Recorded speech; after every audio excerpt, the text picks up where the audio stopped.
The November rain hammers against the cracked pavement outside St. Michael's Hospital like 1,000 fists demanding entry. The time is 11:11 p.m. The sodium vapor lights cast everything in a sickly yellow glow, turning the loading dock into something that looks less like a place of healing and more like a place where hope goes to die. Aria Winters stands there, 29 years old, still wearing her grease-stained diner uniform with a name tag that reads Aria in faded letters. Her dark hair clings to her face, soaked through. Her eyes are the color of storm water, gray-blue and hollow from sleepless nights. She clutches 5-year-old Ava against her chest. The child's small body trembles. Her lips have turned a faint blue in the unforgiving light. 3 men in black suits stand motionless beneath the awning 15 feet away. Water drips from their shoulders. Their faces are blank, professional, empty of anything resembling emotion. But they are not moving. They are just watching. Waiting. And then there is him. Nico Marchetti stands separate from his men, rain soaking through his suit, an $8,000 Bryony that probably cost more than Aria's car payment. More than her rent. More than everything she owns combined. He is tall. Broad-shouldered. His dark hair is slicked back, revealing a face that belongs in a museum or a prison, somewhere extreme and dangerous. A scar runs from the outer corner of his left eye down to his cheekbone like a map of violence. His eyes are dark, not black, but so deep brown they appear black in this light. They are fixed on the child. He is not moving like a Mafia boss. He is frozen. His chest rises and falls in sharp, uneven breaths. His jaw clenches and unclenches. One hand reaches toward the child, then pulls back as if her skin might burn him. Aria's voice cracks like breaking glass. Please don't hurt my baby. Please. I'll do anything. Just don't hurt her. The words tumble out in a desperate whisper. She is shaking. Not from the cold. From something far more primal, the animal instinct of a mother protecting her young against a predator she does not understand. Her fingers dig into Ava's wet coat. The child whimpers, a sound so small it almost disappears into the sound of rain. Nico's lips move. No sound comes. His men exchange a look, Marco and Theo, both of them hardened by 15 years of loyalty, both of them watching their boss with expressions they have never worn in those entire 15 years. Shock. Confusion. Fear.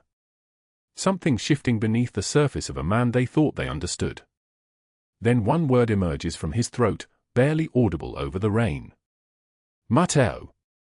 He has not spoken that name in 7 years. 7 years since the silence came. The name hangs in the wet air between them like a ghost that nobody else can see. Marco's body goes rigid. Theo's hand drops to his side. They know what that name means. They know what it costs him to say it. Nico's knees buckle slightly. Just a fraction. Just enough for someone paying attention to see that the most powerful man in New York has suddenly become something else entirely. Something breakable. His hand finally moves forward, trembling, and it touches Ava's rain-soaked hair for 1 second, just one. His fingers are gentle. Reverent. Like he is touching something sacred that he has no right to touch. He makes a sound like drowning. Aria presses Ava tighter against her ribs, feeling the child's irregular heartbeat flutter like a trapped bird. The little girl's breath comes shallow, strained. Even this moment of confusion and fear is too much for a heart that is already failing. A congenital valve replacement. That is what the cardiologist said.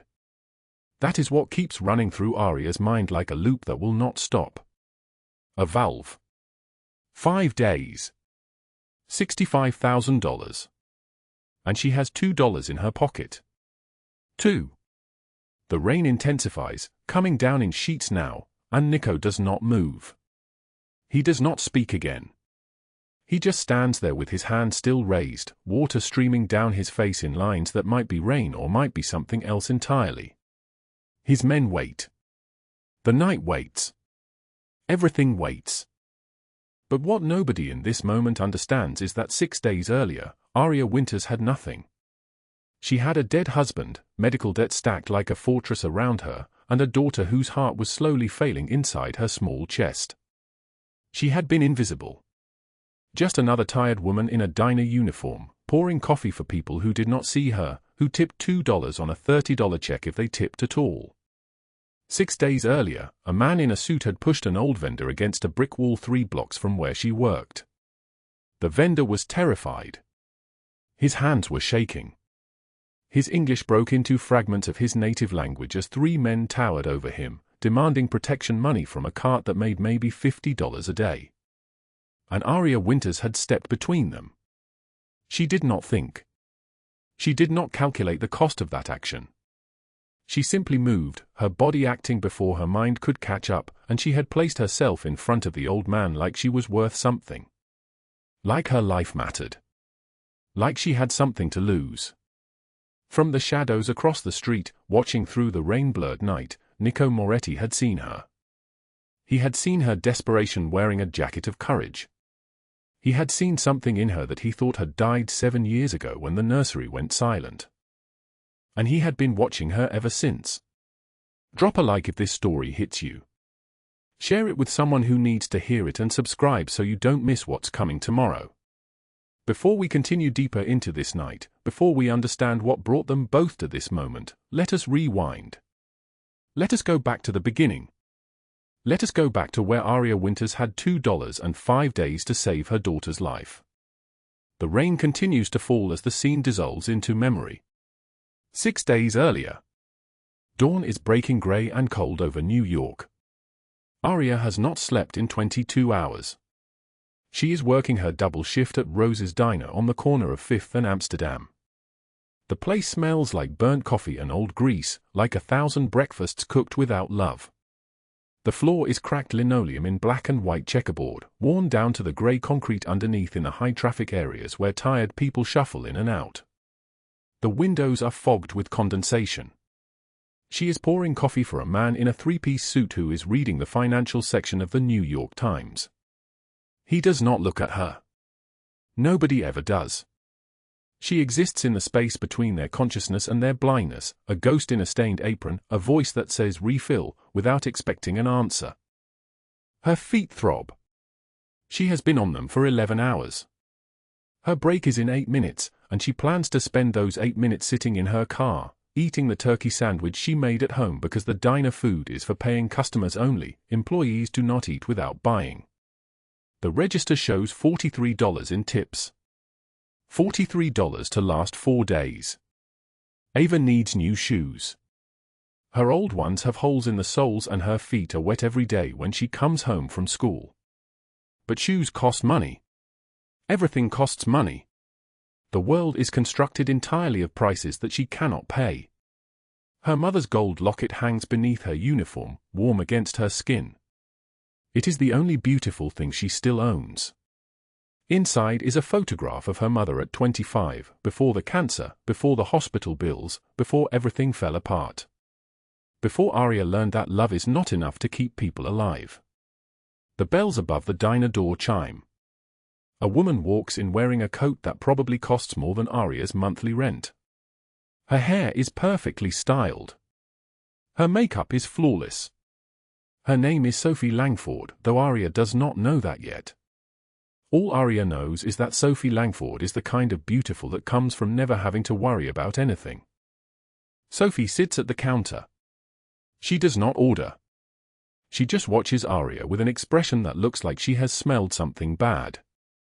And in that moment, though Aria does not know it yet, everything begins to change.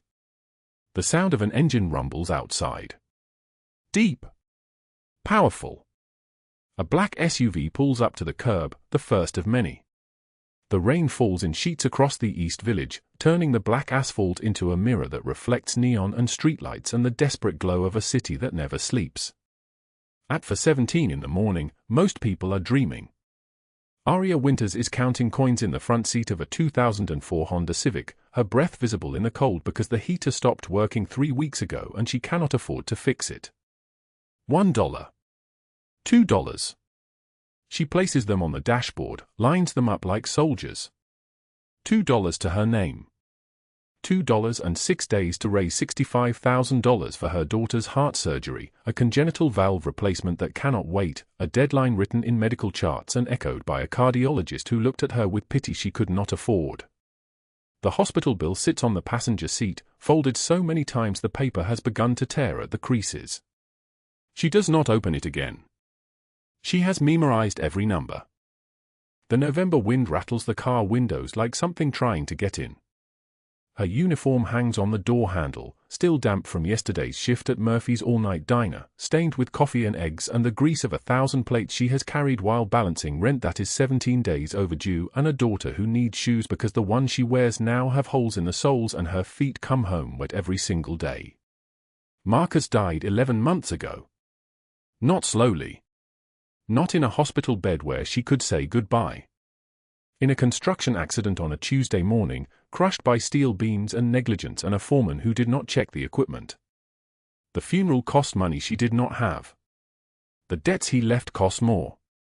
$43,000 in gambling debts, the kind that men in suits come to collect, the kind that grow teeth and bite. She has paid $2,000 of it. The creditors have stopped calling because they know she has nothing left to take. Ava is 7 years old. She loves the color blue. She draws pictures of her father even though she barely remembers his face. Mrs. Chen, the neighbor, watches her while Aria works, accepts whatever Aria can afford to pay, which is never enough, which is nothing some weeks because nothing is what Aria has become. At 4:52 in the morning, Aria enters Murphy's diner through the back door. The kitchen smells like old grease and burnt coffee. She ties her apron, the same apron she wore yesterday and the day before, and begins brewing the first pot of coffee for the morning regulars who will come in at 5, men with construction jobs and tired eyes who leave $1 tips on $5 meals because that is all the world demands of them. By noon she has earned $23. By 2 p.m. when her first shift ends, the number has climbed to $34. She does not eat lunch. The diner's food is for paying customers. Employees do not eat without buying, and buying is something she cannot do. At 2:11 in the afternoon, she arrives at Rosselli's Italian Kitchen, a restaurant in the heart of the neighborhood, the kind of place where the pasta is made fresh and the wine costs more than her monthly rent. She washes her face in the bathroom, changes into a different uniform, and begins her second shift as a bussier and backup waitress. The kitchen hums. The dinner crowd begins arriving at 5. She moves through the restaurant like a ghost, collecting plates, pouring water, existing in the space between tables without being truly seen. This is a skill she has perfected. To be invisible. To be useful but not memorable. To be nothing. At 9:33 in the evening, she takes a bag of trash to the alley behind Rosselli's. The rain has intensified. It falls in diagonal sheets, soaking through her thin jacket, running cold down her neck. She hears voices before she rounds the corner. Male voices. Angry. Demanding. She stops, stays in shadow, listening to words that carry the weight of threat. You pay protection or you disappear, old man. Miguel. The empanada vendor who sells from a cart outside the restaurant 5 nights a week. 70 years old, hands that shake, a grandson in Puerto Rico he sends money to because family obligations are the only obligations worth keeping. 3 men surround him in the narrow alley, black coats, expensive watches, faces that look like they have seen things that erased their capacity for mercy. The tall one, the one with a scar running from his left eye to his jaw, grabs Miguel's collar and pulls. We've been patient, the man says. His voice is low and controlled, which makes it more frightening than if he had been screaming. That patience is gone. Miguel stammers something in Spanish, then broken English. He is sorry. He does not have money. His cart barely makes enough to eat. The second man, younger, lifts his fist. Miguel flinches. He raises his arms to protect his face. Aria moves before she thinks. She steps out of the shadow into the rain, trash bag still hanging from her hand like a shield. Leave him alone. The 3 men turn toward her. She is 98 pounds, soaking wet, wearing a uniform that bears the name Reselli's in fading letters. She is nobody. A nobody who just stepped into something she does not understand and cannot possibly survive. The tall man laughs. The sound echoes off the wet brick walls of the alley. You got a death wish, sweetheart. Aria's hands tremble, but her voice comes out steady. He's 70 years old. You want money? Take mine. She reaches into her pocket and pulls out the $2. She holds them out toward the man. It is everything. It is pathetic. It is the last thing she owns that is not already promised to someone else. The rain soaks the bills, turns them dark and fragile like they might dissolve in her palm. The men go quiet. Not because of the money. Money means nothing to men like this. They go quiet because from the rain-blurred doorway across the street, a figure has emerged. Dark coat, unhurried steps, hands that remain visible and relaxed at his sides. The man who steps into the alley moves like someone accustomed to spaces rearranging themselves around his presence. Marco, the tall one with the scar, his body tenses. Theo, the younger man, steps back. They have gone from predators to prey in the time it takes a man to cross a street. Nico Marchetti is 6'2". He wears a coat that costs more than Aria's annual salary, the kind of cashmere that only comes from a tailor who knows his measurements by heart. His hair is dark, silvered at the temples, combed back with the precision of someone who does not leave anything to chance. His eyes are storm gray, the color of a sky before lightning. He studies Aria for 7 full seconds, taking in her wet uniform, her shaking hands, the $2 she holds out like an offering to gods who traffic in violence. Then he speaks. His voice is deep and solid like an oath, like something that once spoken cannot be unsaid. Why? Aria meets his eyes. She does not know who he is. She knows only that he carries power the way other people carry skin. It is part of him, fundamental, impossible to separate from the structure of who he is. Because nobody else will, she says. Nico nods once, slow and deliberate. He does not raise his voice.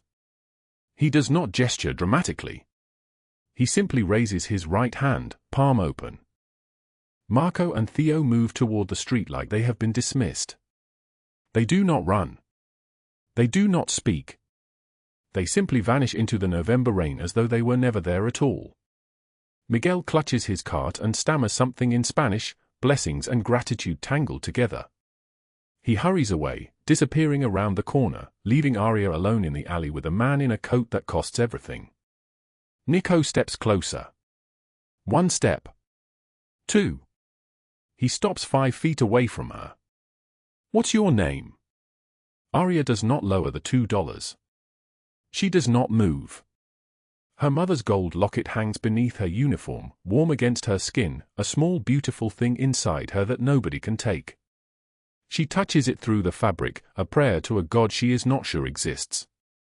Why do you care? She asks. Nico does not answer her question. Instead, he studies her face like it contains something he lost a long time ago. His jaw tightens. Something cold and dangerous stirs in his chest, something he thought had died 7 years ago in a hospital room at 3 in the morning. If you're going to hurt me, Aria says, her voice trembling like a candle in the wind, just do it. I don't have time for games. Nico turns.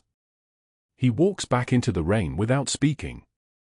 A black SUV sits at the curb with its engine running, windows tinted so dark you cannot see inside. He climbs into the back seat. The door closes. The vehicle pulls away from the curb and disappears into the Manhattan night, leaving Aria standing alone in an alley, holding $2, understanding nothing except that something has shifted. Something in the axis of the world has moved, and she does not know how to move it back. What she does not know is that Nico Marchetti went back to his penthouse on the Upper East Side, the kind of place with floor-to-ceiling windows overlooking the city, with champagne in crystal flutes and art on the walls that costs more than her entire lifetime of earnings. He climbed the stairs to the nursery on the 4th floor, the room he sealed 7 years ago, the room no one is permitted to enter. He opened the door. It smelled like dust and time and grief that has not diminished even slightly. The crib stood in the corner, still made with the sheets his wife had chosen. Matteo. 7 years dead. 12 hours old when his heart stopped beating, a congenital valve replacement that came too late, that did not come at all. She did not survive the grief. She left him 1 year later, divorced him 2 years after that, and married a man in London who had never seen their dead son's face. Nico touched the crib rail. In his mind he saw Aria's desperate courage, the way she stepped between strangers and violence without hesitation, without calculation. He saw in her the same fire his wife had possessed before loss destroyed her. And in that moment, something shifted inside him. Something locked away and considered permanent began to move. The rain continued outside the penthouse windows, falling on the sleeping city, falling on all the small desperate people trying to survive in the spaces between buildings, trying to love children they could not protect and keep alive with money they did not have. The rain fell on Aria's car in the parking lot behind Rosselli's kitchen, where she sat with her hands shaking, her $2 ruined and dripping, wondering if she had just made the worst mistake of her life. Neither of them knew it yet. But everything was about to change. The rain hammered against the hospital windows like accusations. Aria Winters sat in the surgical waiting room, her mother's gold locket clutched so tightly in her fist that the edges cut into her palm, drawing blood in thin crescents. Across from her, a clock on the mint green wall read 7:43 a.m.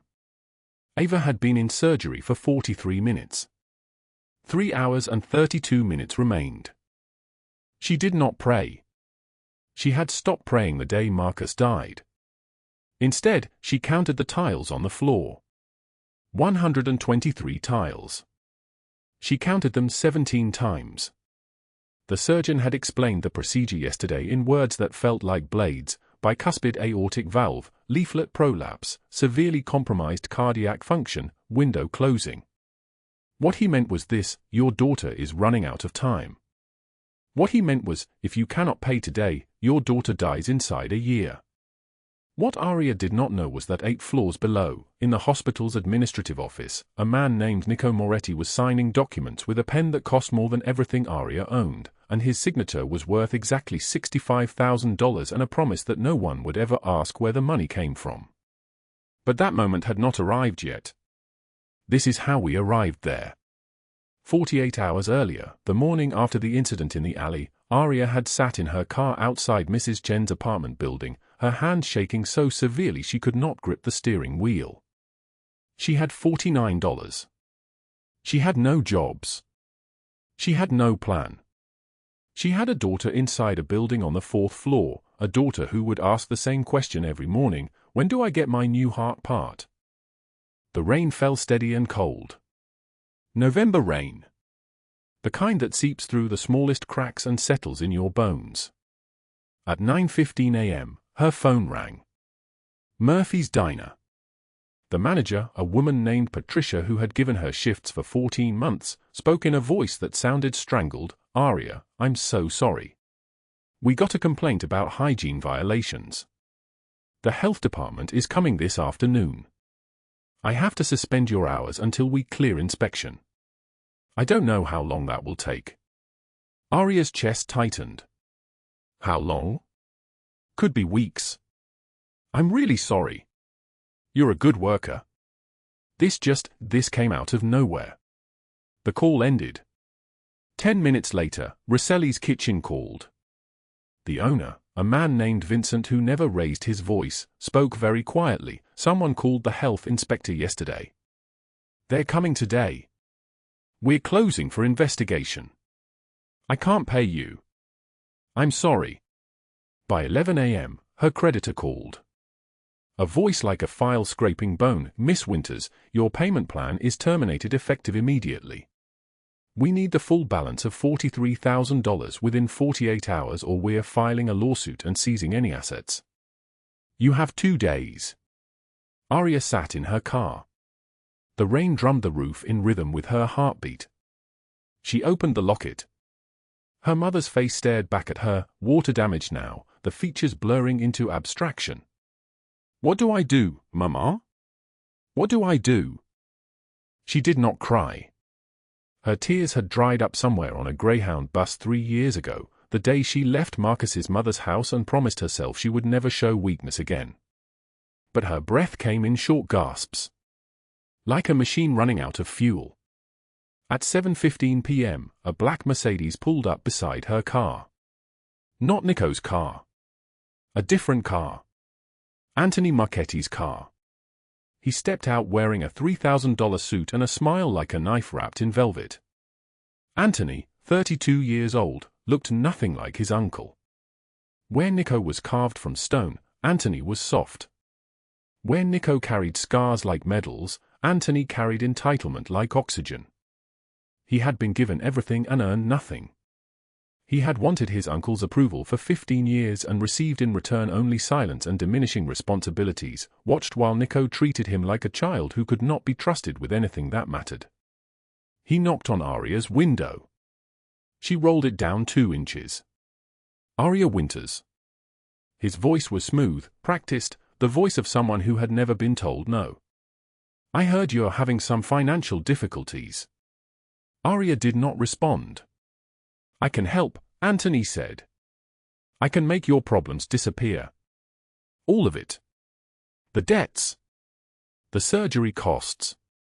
Everything. Your daughter gets her procedure, fully paid. You get your life back. Who are you? A friend. Someone who wants to help. His smile widened. But there's one condition. A simple one. You stay away from my uncle. Nico Marchetti. He got a little distracted by you yesterday, but that ends now. You never see him again. You make that choice, and I take care of everything. Your creditors call off. Your jobs come back. Your daughter's surgery happens. You win. Aria's hand moved instinctively to the door lock. Anthony's smile vanished. But if you see him again, if you contact him, if you let him contact you, then the surgery doesn't happen. I'll make sure every hospital in New York flags your name. I'll make sure your creditors push the lawsuit. I'll make sure your daughter never gets that valve replacement at all. And she'll die, Aria. Slowly. You'll watch it happen, and it will be because you were selfish enough to chase a man who can't actually save you. Aria stared at him, understanding for the first time that the man in the rain was not just someone dangerous. He was someone powerful enough to reshape reality itself. For days, Anthony said. That's how long you have to decide. Make the right choice. He drove away. The car disappeared into traffic, leaving only exhaust and the lingering smell of expensive cologne. Aria sat frozen, the rain continuing its assault on the windshield, understanding that she had just been offered a bargain with the devil, and the devil's terms were absolute. But what she did not know was that Sophie Langford, Anthony's girlfriend, was already 3 hours into a campaign to destroy her. Sophie, a socialite whose family fortune came from old money and older sins, had made phone calls to hospital administrators, to charity directors, to every person who might have helped Aria Winters. In each call, she mentioned concerns about fraud, about character, about whether assistance would be properly allocated. By midnight, Aria's name was flagged across 17 different institutions. Not officially. Not documented. But flagged in a way that would mysteriously cause rejections, denials, closed doors. 3 days until surgery deadline. Aria stood outside Metropolitan Children's Hospital at 6:42 a.m., rain soaking through her only coat, staring at the payment office windows like a person staring at the gates of heaven knowing she would never pass through. She had $49 in her bank account. She needed $65,000. She had spent the night calling every charity in New York. Every hospital assistance program. Every church with a compassion fund. All doors closed. Several administrators mentioned complaints about her name, fraud associations, they said, though they would not elaborate. They simply could not help her. So sorry. So very sorry. At 8:15 a.m., Aria visited Ava in Mrs. Chen's apartment. Ava, 5 years old, pale as paper, lay on the couch coloring a picture of a house. A red door. Green grass. A sun in the corner. She looked up when Aria entered. "Mama, when do I get my new heart part?" Aria kneeled beside her daughter, smoothed the thin dark hair back from her forehead. The skin underneath was too warm. Always too warm. "Soon, baby. Very soon." "Will it hurt?" "You'll be asleep the whole time. And when you wake up, you'll feel so much better. You'll be able to run and play like other kids." Ava smiled and returned to coloring, the concentration of childhood absolute. Aria kissed her forehead, whispering a prayer to a god she no longer believed in. "I promise. I'm going to fix this. I don't know how, but I promise." Outside the building, Aria leaned against the brick wall. The rain mixed with tears she finally could not hold back. She opened the locket. Her mother's face stared back, features blurred now, unrecognizable. Even the photo was abandoning her. At 11:33 a.m., a black car pulled up. Not Anthony's car. A different car. Sleek. Tinted windows. The back door opened. Nico Moretti sat in the darkness of the car's interior, his face in shadow, his eyes the color of a storm that has not yet broken. He was soaking wet, rain dripping from his open-collared white shirt, from the dark hair at his temples, but he did not seem to notice the cold. "Get in," he said. His voice was like thunder. Like an oath spoken in a language older than words. Aria did not move. "Your nephew told me to stay away from you." Nico's jaw tightened. Muscles moved beneath his skin. "Anthony talked to you. He said if I see you again, my daughter doesn't get her surgery. He said he can destroy everything. And I know he can. I know what you are. So please, just leave me alone." Nico stepped out of the car. He stood in the rain without an umbrella, water running down his face like grief that had finally found an exit. "What does your daughter need?" "It doesn't matter. You should go. Tell me." Aria's voice cracked like ice on spring water, a valve replacement. "Congenital heart defect. $65,000. Surgery has to happen in 3 days or the damage becomes permanent. I had 2 jobs. I was going to make it. Then yesterday I lost both jobs, and my creditors called in my debts, and every charity says I'm flagged for fraud, and I have $49, and I don't know what to do."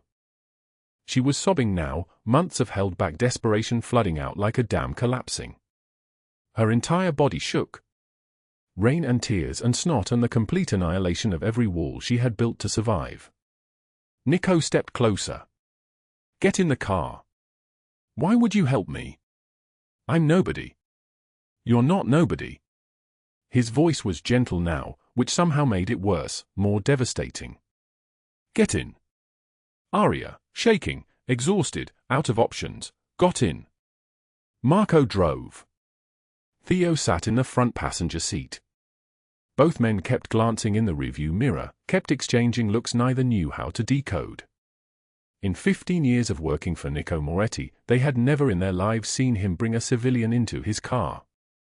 They had never seen him sit beside anyone like this, with the distance between them measured in inches, with his expression open like a book written in a language only the broken understand. Nico handed Aria a towel. "Dry off. Then tell me about your daughter."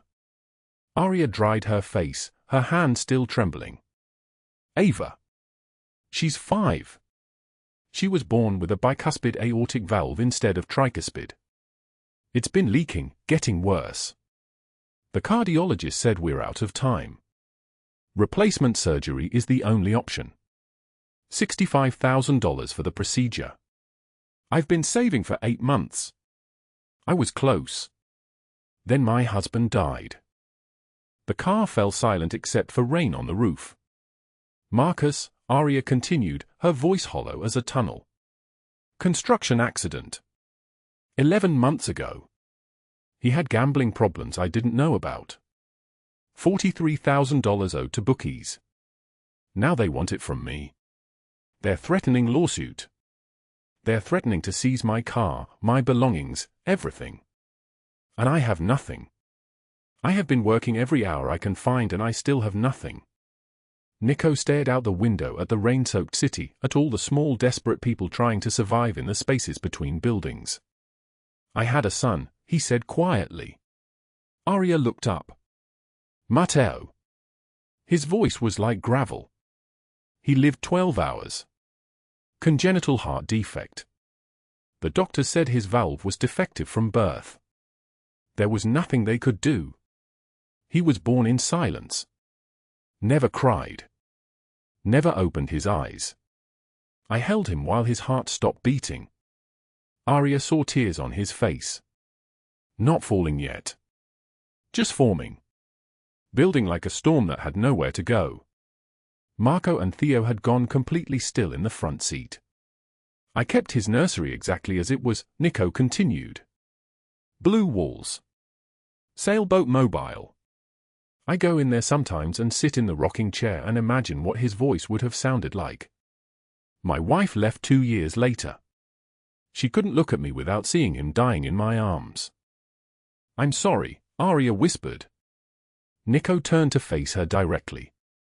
Your daughter gets her surgery. All of it. Paid in full. Today. I can't accept that. You're not accepting. I'm deciding. Why? Nico did not answer immediately. The rain drummed the roof. Somewhere in the distance, a car horn sounded, muffled and distant. Because 7 years ago I couldn't save my son. But I can save yours. And because you stepped between my men and an old man with $2 in your pocket, and that kind of courage is rarer than you think. That kind of courage deserves to be protected. The car stopped outside Metropolitan Children's Hospital Administrative Building. Marco, Nico said. Go inside. Tell them Aria Winters' surgery is fully funded.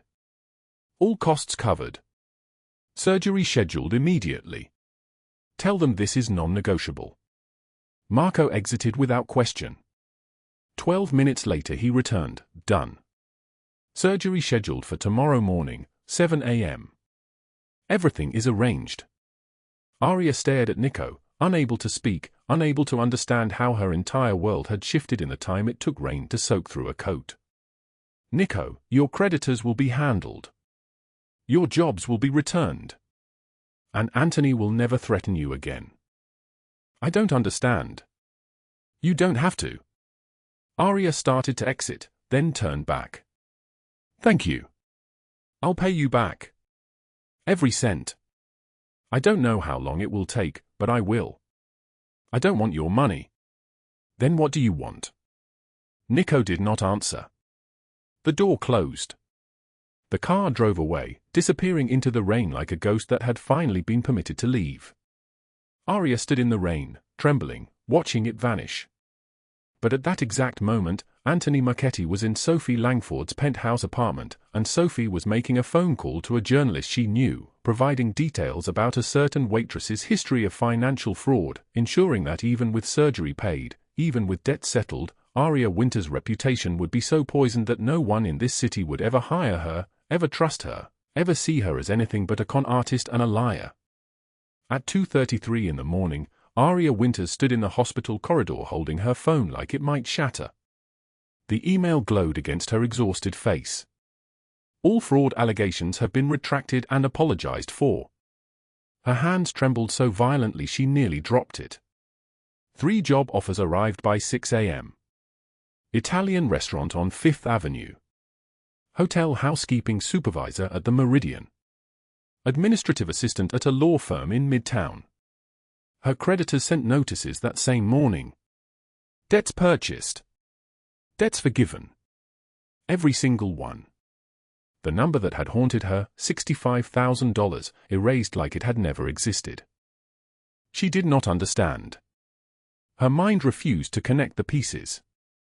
3 hours ago, Anthony Marchetti had stood in the parking garage with his threats like knives. Take your daughter and leave. 2 hours. Child Protective Services. And then he was gone. Vanished into the November night like a ghost that had never been real at all. Aria walked upstairs to room 417 where Ava lay sleeping, the surgical bandages white against her small chest. The surgery had worked. The cardiologist's words still echoed in her ears, complete success. No complications. She will have a full, normal life. Aria sat beside the bed and held her daughter's hand, afraid to move, afraid the moment would shatter if she breathed too hard. Ava's eyes opened slowly. Groggy. Confused. Then recognition bloomed across her small face. Mama. That single word, the one Aria had not heard in so long she thought she had dreamed it, broke something open inside her chest. Ava tried to sit up, wincing at the pain, but determined. Look, Mama. The nurse said I'm healing fast. I can sit up now. I can breathe good. She demonstrated, drawing in a long careful breath, then looking at her mother with pride that no 5-year-old should have had to learn. Aria kissed her daughter's forehead, her hand shaking so badly she could barely hold her. You are the bravest girl in the entire world. The bravest. But that afternoon, when Aria tried to call Nico Marchetti, the number would not connect. A recorded message, this number is no longer in service. She tried 3 more times. Same result. Each failure felt like a small death. She went to Rosselli's kitchen the next evening, still wearing her hospital clothes, her hair still tangled from sleeping in chairs. Marco stood behind the bar counting cash. His eyes found her immediately, but something in his expression shifted. A wall came down. I'm looking for Nico, she said quietly. I need to thank him. I need to understand what he did. Why he did it. Marco did not answer. He turned away, wiping down the wooden counter with more focus than necessary. Marco, please. Where is he? The old bartender finally looked at her. His eyes held something like sadness. He said quietly, we don't know anyone by that name. But you know me. You helped me. You drove me to the hospital. Your name is Marco. I remember your coat. Grey wool. I remember the sound of the engine. Marco's jaw tightened. He set down the towel. Whatever you think happened, whoever you think helped you, they're gone now. And they wanted it that way. That's what matters. They wanted you safe. They wanted your daughter alive. That is the only truth that matters now. Aria felt the words like a closing door. You're saying goodbye. I'm saying that some people step in from the darkness and then step back out again. That's the kindness they give. Not explanation. Not goodbye. Just silence. He turned away and did not speak to her again. The next morning, Aria sat in Mrs. Chen's small apartment drinking tea, Ava playing with a puzzle on the floor while her grandmother supervised. Mrs. Chen studied Aria's face with the careful attention of someone who had survived impossible things. Something happened, Mrs. Chen said. Something big. I see it in your eyes. Aria told her everything. The parking garage. Anthony Marchetti's threats. The email at 2:33 a.m. The debts disappearing. The job offers. The number that no longer worked. Mrs. Chen was quiet for a long time. Then she said, there are men in this city who believe that some lives are worth saving. This man, whoever he is, he decided your life was worth saving. Your daughter's life. That is a gift beyond money. That is a gift beyond explanation. But why would he just leave? Why wouldn't he let me thank him? Why wouldn't he tell me what he wanted in return? Mrs. Chen smiled, sad and knowing. Because what he wanted, you could not give. What he wanted was already lost to him. Aria understood then. Somewhere in this man's history lived a child he could not save. A loss so absolute that saving her daughter was his only way of speaking to ghosts. She thought of the scar on his face. The way his men looked at him with fear and something like worship. The sound of his voice when he said, I have lost enough. At midnight, Aria stood on the roof of Mrs. Chen's building, the city lights blurred and refracted through the rain that fell like a benediction. She thought of the moment 2 days ago when she had stood at the edge of another roof, ready to fall. How small that distance seemed now. How impossible it was that a person could move from one edge to another, from ending to beginning, in the time it took for a stranger to make a single decision.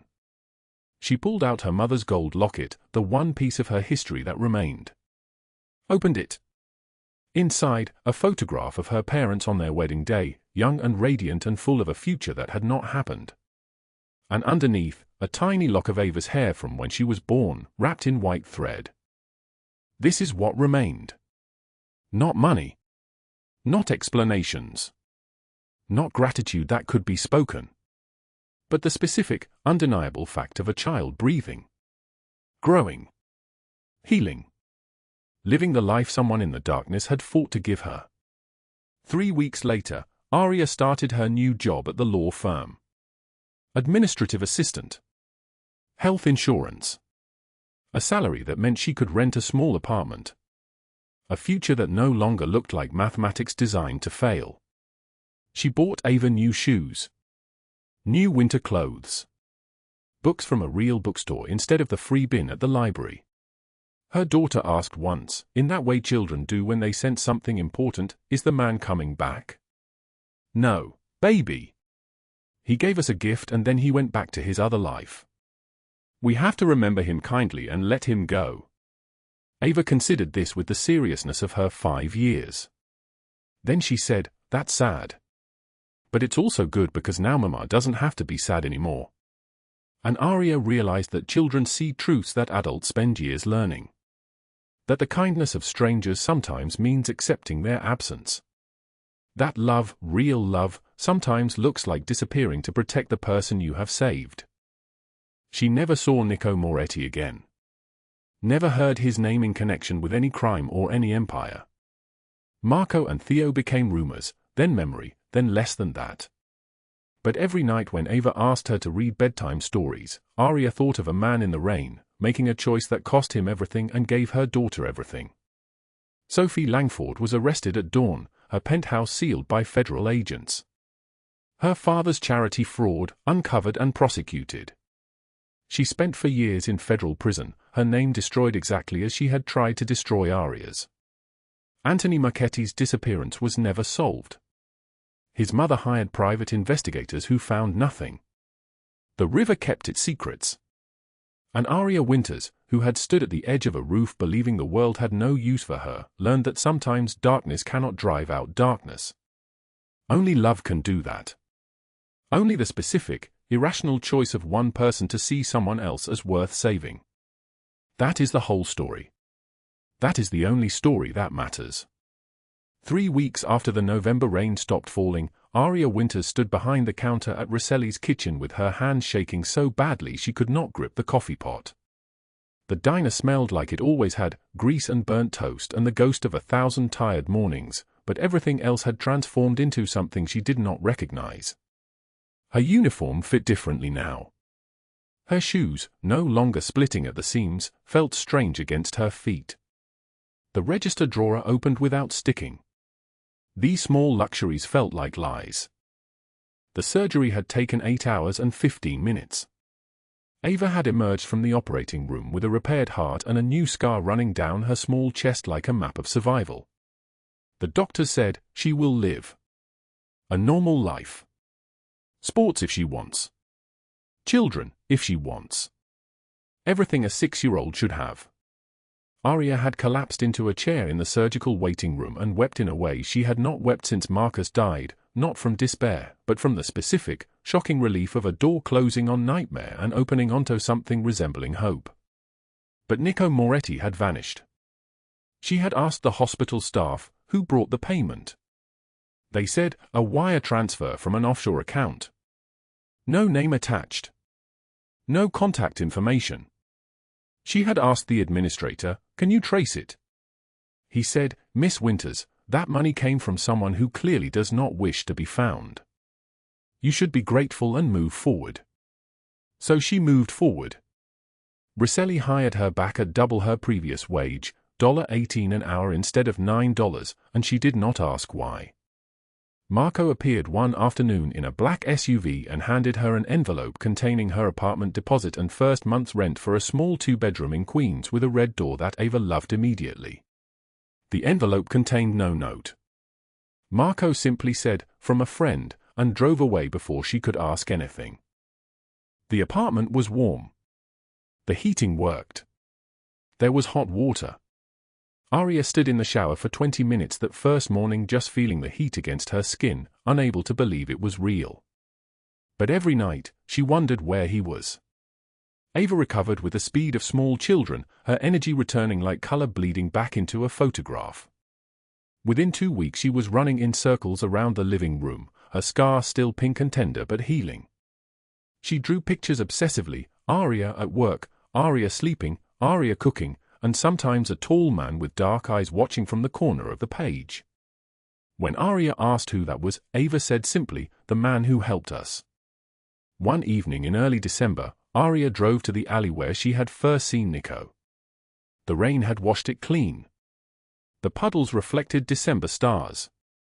She stood there for 20 minutes, clutching her mother's gold locket, half believing he would materialize from the shadows the way he had before. He did not. She drove past the social club 3 times. The first time, men in dark coats stood outside smoking cigarettes and watching the street. The second time, the building looked different, the windows darker, the energy shifted. The third time, it was shuttered. Not abandoned, but deliberately closed. A message in brick and silence. At Rosselli's, the other waitresses would not speak about him. She asked Mario, the owner, "Do you know where he is?" Mario looked at her with an expression she could not read. He said, "Some people are not meant to be found, Aria. You are safe now. That is all that matters. Let it be enough." But it was not enough. She returned to the balcony of her small apartment every Tuesday and Friday evening.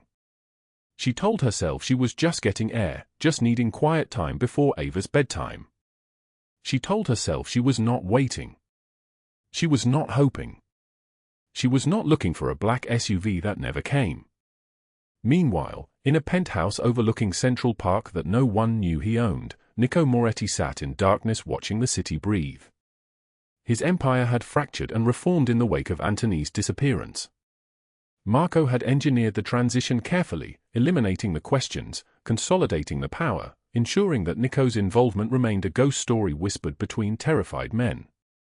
Sophie Langford's arrest had made headlines for exactly 2 days before the news cycle swallowed it. Federal investigators, acting on information provided anonymously through encrypted channels, had discovered decades of charity fraud. Her family's reputation, built on philanthropic theater, collapsed under scrutiny. She had been sentenced to 40 years in federal prison. Nico had watched the news coverage with no expression, his hand wrapped around a glass of whiskey he never drank. Marco entered without knocking. This was their pattern. Nico did not ask permission of his own men. Marco sat across from him and said, "She asks about you, Aria. Every time someone new comes into Rosselli's, she watches the door like she thinks you might walk through it." Nico did not respond. Marco continued, "I followed her on Friday. She drove to the social club. Just sat in her car for 20 minutes. Watching. Waiting."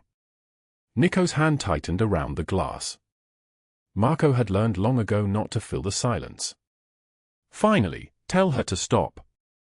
Tell her to forget me." "Marco, how?" "Nico, you will find a way." But he did not tell Marco to find a way. Instead, on Tuesday evening, Nico sat in a black car across the street from the small apartment with the red door and watched the light come on in the third-floor window. He saw Aria's silhouette moving through the rooms, setting the table, serving dinner, kneeling down to tie Ava's shoes. He saw the child dancing in front of the television, her movements wild and free in a way they had not been before. He saw Aria touch the back of the girl's neck, checking the scar, probably a habit born from months of terror, and smile in a way that transformed her face into something almost unrecognizable. She was happy. Ava was alive and healthy and happy. This was the only outcome that mattered. He forced himself to remember why he had left, because she deserves a clean life. Because my world is blood and betrayal and ghosts. Because Matteo died because I existed, and I will not watch her daughter die the same way. He stayed in the car until the lights went out. Then he drove away. For 13 months, he repeated this ritual, Tuesday and Friday, never more, never less. A ghost watching over the living. Marco eventually stopped asking questions about when Nico disappeared to twice a week. Theo noticed the pattern and said nothing. The men understood that their boss carried a wound that had nothing to do with the physical scars on his body. Aria, in those 13 months, built a life. She was promoted to head waitress, managing the schedule and the other staff, her reliability and quiet strength earning Mario's respect. She saved money with the obsessive focus of someone who had learned that survival requires discipline. She opened a bank account in her name alone. She bought Ava new clothes, not expensive, but new, untorn, chosen rather than salvaged. She took her daughter to the park every Sunday and watched her run without fear of the scar opening, without the constant terror that had become her baseline. Winter came and melted and came again. The rain continued its pattern through the seasons. Aria never stopped looking for him in the faces of men who entered the diner. Never stopped wondering if the black car that occasionally passed her street contained him. Never stopped opening her mother's locket at night and whispering, "He saved her, Mama. But I don't understand why he left. Or if he thinks about me the way I think about him." What she did not know was that Nico Marchetti was building something in the darkness.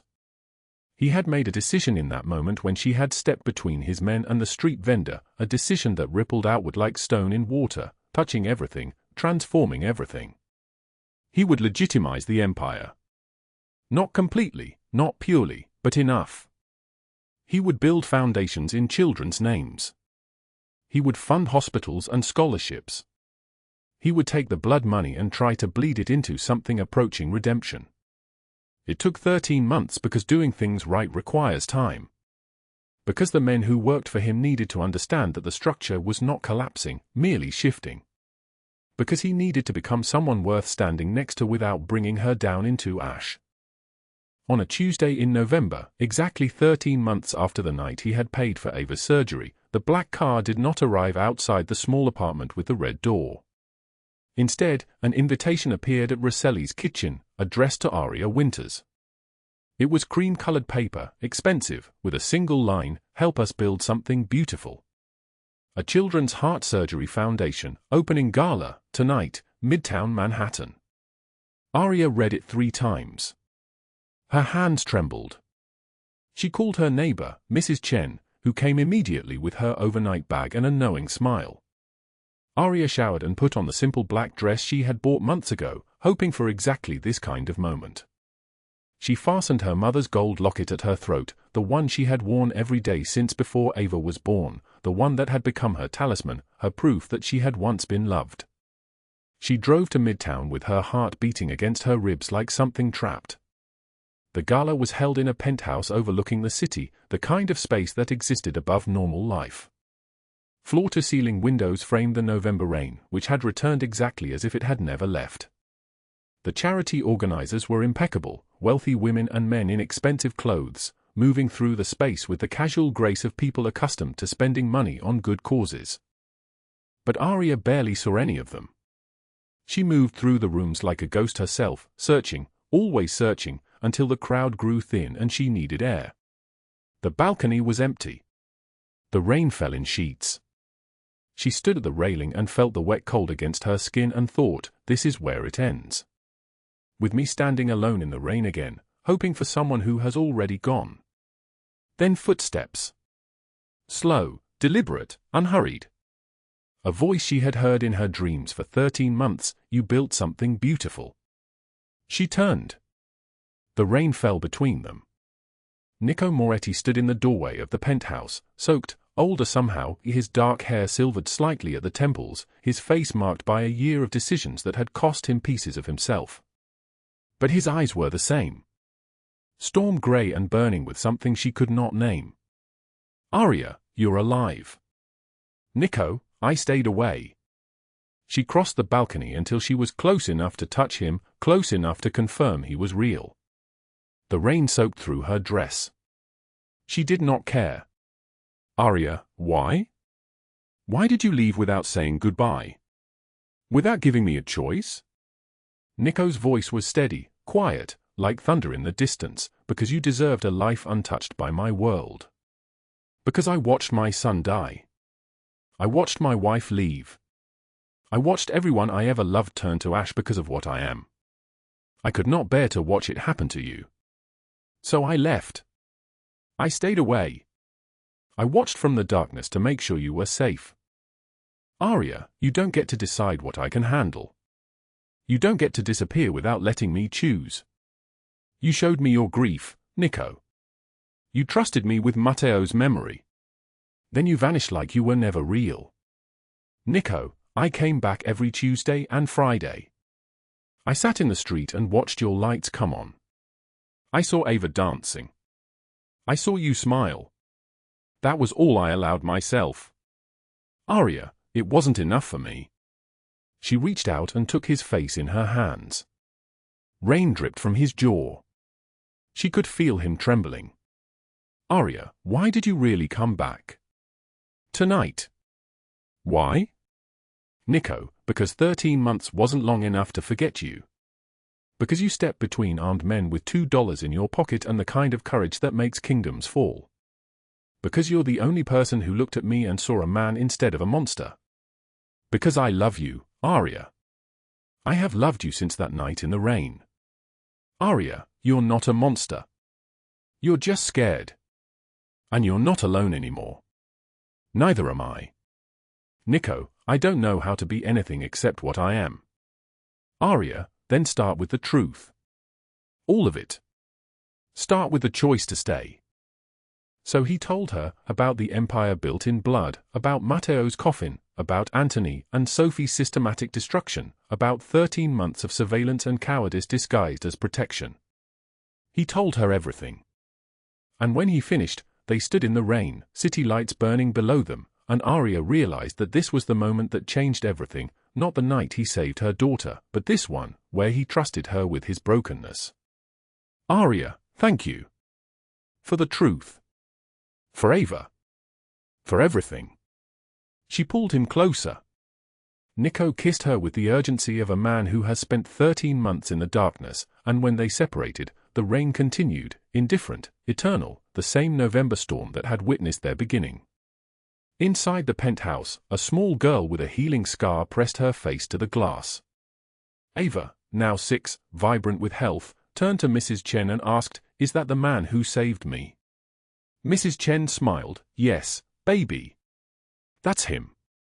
Ava, he looks sad. Mrs. Chen, not anymore. And in that moment, standing in the rain on a penthouse balcony in New York City, Nico Marchetti learned what Aria had discovered months before, that darkness cannot drive out darkness. Only love can do that. Only the specific, irrational choice of one person to see someone else as worth saving, scars and all, blood and all, broken and all. Some love stories are written in flowers and first dances. Others are written in $2 and 5 days and the courage to step between armed men for a stranger. Both kinds save lives. If this story moved you, drop a like and share it with someone who needs to hear it. Subscribe now, because next week brings a story about a woman who owned nothing and the kingdom that knelt before her.